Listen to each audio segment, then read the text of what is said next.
ಬಸವ ಸಂಸ್ಕೃತಿನೂ ಕೂಡ ಹಿಂದೂ ಧರ್ಮದ ಒಂದು ಅಂಗ ಮತ್ತು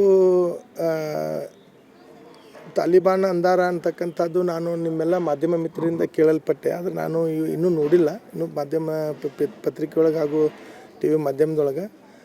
ಆದರೆ ಇವತ್ತು ಆ ಬಸವ ಸಂಸ್ಕೃತಿ, ಬಸವಣ್ಣನವರು ಕೂಡ ನಮ್ಮ ಧರ್ಮದ ಗುರುಗಳು ಮತ್ತು ಧರ್ಮದ ಏಳಿಗೆಗೆ ತಮ್ಮದೇ ಆಗಿರ್ತಕ್ಕಂಥ ಸೇವೆಯನ್ನು ಸಲ್ಲಿಸಿರ್ತಕ್ಕಂಥವ್ರು.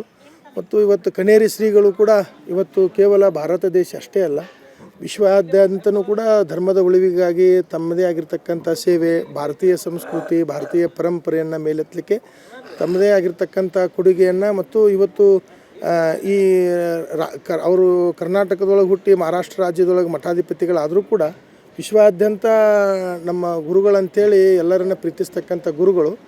ಆದರೆ ಮೊನ್ನೆನೇ ಏನಪ್ಪ ಅಂತಂದ್ರೆ ಒಂದು ಸ್ಟೇಟ್ಮೆಂಟ್ ಕೊಟ್ಟರೆ ಅನ್ನೋ ದೃಷ್ಟಿಯಿಂದ ಕರ್ನಾಟಕ ರಾಜ್ಯದ ಅನೇಕ ಜಿಲ್ಲೆಗಳೊಳಗೆ ಅವರನ್ನು ಪ್ರವೇಶ ನಿಷೇಧ ಅಂತಕ್ಕಂಥದ್ದು ನಮ್ಮ ಮಾಧ್ಯಮ ಹಾಗೂ ಪತ್ರಿಕೆದೊಳಗೆ ನೋಡಿ ನಮ್ಮಲ್ಲಿ ಕೂಡ ನೋವಾಯ್ತು. ಯಾಕಪ್ಪ ಅಂತಂದರೆ ನಂದು ವಿಚಾರ ಏನಪ್ಪ ಅಂತಂದ್ರೆ ವೈಯಕ್ತಿಕವಾಗಿ ಕರ್ನಾಟಕ ರಾಜ್ಯ ಸರ್ಕಾರ ಸ್ವಾಮೀಜಿಗಳ ಮೇಲೆ ವಿಶೇಷವಾಗಿರ್ತಕ್ಕಂಥ ಗೌರವವನ್ನು ಇಟ್ಕೊಂಡು ಹೋದ್ರೆ ಒಂದು ತನ್ನದೇ ಆಗಿರ್ತಕ್ಕಂಥ, ಯಾಕಂದ್ರೆ ಭಾರತ ದೇಶಪ್ಪ ಅಂತಂದ್ರೆ ಜಗತ್ತಿನೊಳಗೆ ತನ್ನದೇ ಆದ ಸಂಸ್ಕೃತಿಯನ್ನು ಬಿಂಬಿಸ್ತಕ್ಕಂಥ ರಾಷ್ಟ್ರ. ಅದಕ್ಕೆ ಸ್ವಾಮೀಜಿಗಳಿಗನ್ನು ಜಿಲ್ಲೆಯಿಂದ ನಿಷೇಧ ಮಾಡ್ತಕ್ಕಂಥವ್ರು ಏನು ಹಿಂದೆ ಅದಾರಲ್ಲ ಅಂಥವ್ರು ಅದನ್ನ ಕೈ ಬಿಟ್ಟು ತಾವೆಲ್ಲರೂ ಒಟ್ಟುಗೂಡಿ ಈ ತಮ್ಮದೇ ಆಗಿರ್ತಕ್ಕಂಥ ಏನು ಬಸವ ಸಂಸ್ಕೃತಿನೂ ನಮ್ಮ ಧರ್ಮದ ಒಂದು ಅಂಗ.